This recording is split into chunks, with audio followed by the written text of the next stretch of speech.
If you're tired of arguing with strangers on the internet, try talking with one of them in real life.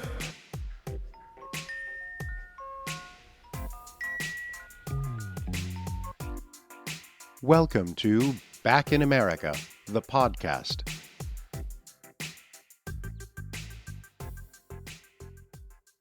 This is the second episode dedicated to the George Floyd mural in Minneapolis. If you haven't listened to episode 1 yet, an interview of the lead artist Cadex Herrera, I strongly recommend you do so before listening to this episode. Hi, Eric. Can I ask you to please introduce yourself? So, my name is Eric Marsh. I am a community activist and father located in the city of Philadelphia. Thank you. Yeah, I see on your LinkedIn profile that you indeed describe yourself as a father, an educator, an entrepreneur, a community leader, and an advocate for fathers and family. And we last spoke in November last year. We spoke about the experience of being a Black man in this country. And the reason why I'm reaching out to you today is to share your experience as a Black person and a community leader in regard to a controversy that has surrounded the George Floyd mural in Minneapolis. I read that Keno Evil, the executive director of Black Table Art, an organization promoting Black artists, has voiced his concern about the lack of Black artists in this mural production. And I was really wondering how that make you feel, and what you make of this controversy. So, first, let me start off by saying, one, thank you for having me back on as a guest. I really appreciated our conversations previously and your sensitivity to this subject. Two, I also want to say, not being a resident of Minneapolis, there are some dynamics that I can't speak to, and I certainly don't want to appear to speak on behalf of the arts community or the Black community in Minneapolis specifically. But having said that, I am concerned about the disconnect between the artists involved, both the Black artists and the artist who led the mural creation. I do feel like that there is an ongoing issue in this country with this idea of Black Lives Matter, Black liberation, anti police brutality movements that target and predominantly harm African Americans, but African Americans aren't necessarily always at the forefront of the issue.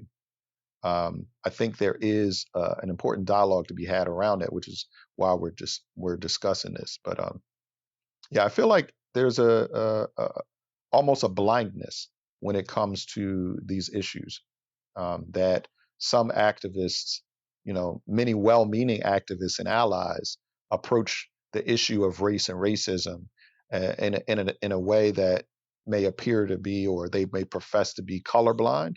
But that just negates the actual subject matter and the importance of the Black experience in America. So I feel like that there is definitely a disconnect when it comes to white allies and Black Americans when it comes to this the conversation around race and racism. So there is a lot here. What do you mean by a disconnect? I mean, this is very sensitive, and I am white. I took part in the Black Lives Matter march here in Princeton. There were a lot of white people, and at the time, I heard that many Black people said, "We are happy to see that white people start to engage in this topic." And we heard a lot of Black people say, our condition, our experience, we kept it for ourselves. We rarely shared it. It was something that we only discussed within our family, among friends. And now we start to discuss what it is to be a Black in this country.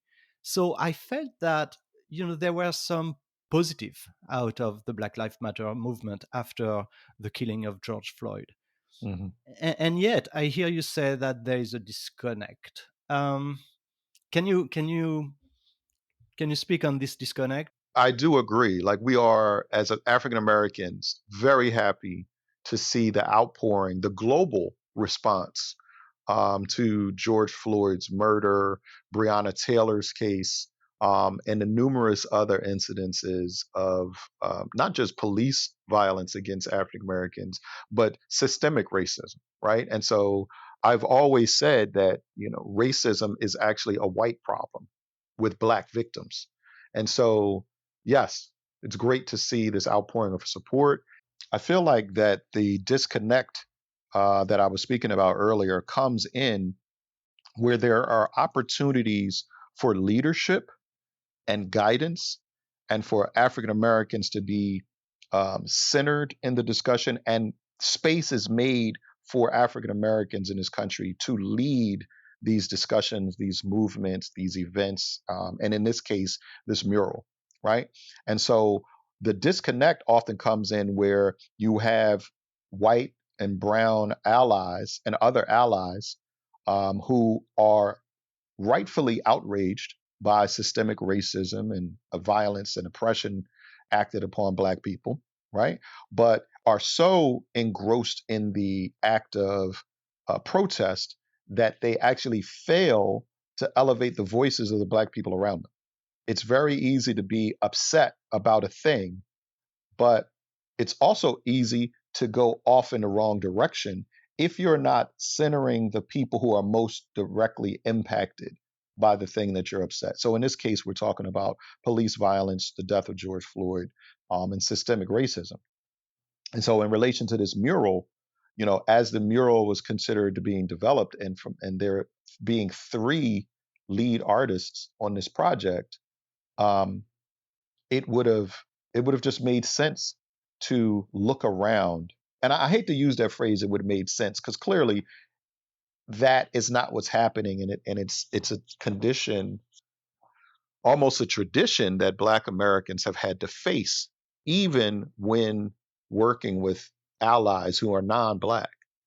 Um, we often are failed to be asked to what our opinion is, or asked to lead a movement or an event in some kind of way. And so, yes, it's great to see allies of all colors and backgrounds and ethnicities and identifications. But when you have something so central to Black life and African American life, to not include someone who's African American at the forefront, and at the very beginning of the conversation, I think is a disconnect. It's a missed opportunity. Um, yeah. At the time you spoke about the experience of being Black in the US, you spoke about systemic racism already, and since then, obviously, a lot have happened since, among other, the killing of George Floyd. We spoke about the white ally. You spoke about the disconnect. I am wondering, do you think, or do you notice in your experience any changes? Well, I mean, it's definitely become the forefront, the biggest topic of conversation. Um, Previously we were able to kind of, America was able to kind of just brush it in a rug or push it off to the side. Um, when the reality is, it is central to what makes up America, right? And so, in terms of changes, what we've seen, as we spoke about, the increase in protests, that the number of non-Black allies and protesters and people who are coming out into the streets to speak out against this system has really exploded as a result of not just the murder of George Floyd, Breonna Taylor, Ahmaud Arbery, and others. But I think the pandemic has had a lot to do with it. People being on quarantine, we've been able to get out of the rat race, off of the wheel of like being caught up in this, you know, capitalist, consumer-driven work mentality. And people have had a chance to take a step back and look around and actually see what African Americans have been talking about for generations, and that is the systemic racism that's happening around us. And so, as a result of that, people are becoming aware and awakened to this issue. I think that's the biggest change that we've seen. However, we also see a lot of pushback in the other direction, which is typical for American society. And I think probably human nature, right? And we see a lot of people who are taking offense to the term Black Lives Matter. See a lot of people who are taking offense to, other instances of people protesting and crying out. There was a lot of conversation, particularly here in Philadelphia, about so-called looters, right? Were property damage, and people were, offended at that and outraged by that. But the reality is that um, materialistic items and goods and property should always be secondary to human life. And if it takes that kind of action to raise awareness and to raise some sense of outrage, or to at least highlight the level of outrage that people are feeling. Have I seen things changing? Yes. Do I feel like they've all changed for the better? That's harder to discern. Only history will be able to tell. I do feel like the rhetoric in our country, the language itself, is becoming more and more divided and divisive. So I don't know. I don't know if we're definitely changing, but where we end up is anyone's guess. I want to stick to the art world. And I was wondering, do you think that you have to be of the race for which you fight when you are an art activist? No, no, not at all. I don't feel that it's necessary. I think that's one of the things about art that provides that creative license that we can step outside of ourselves and into another person's life or existence in a way that allows us to create and to be creative.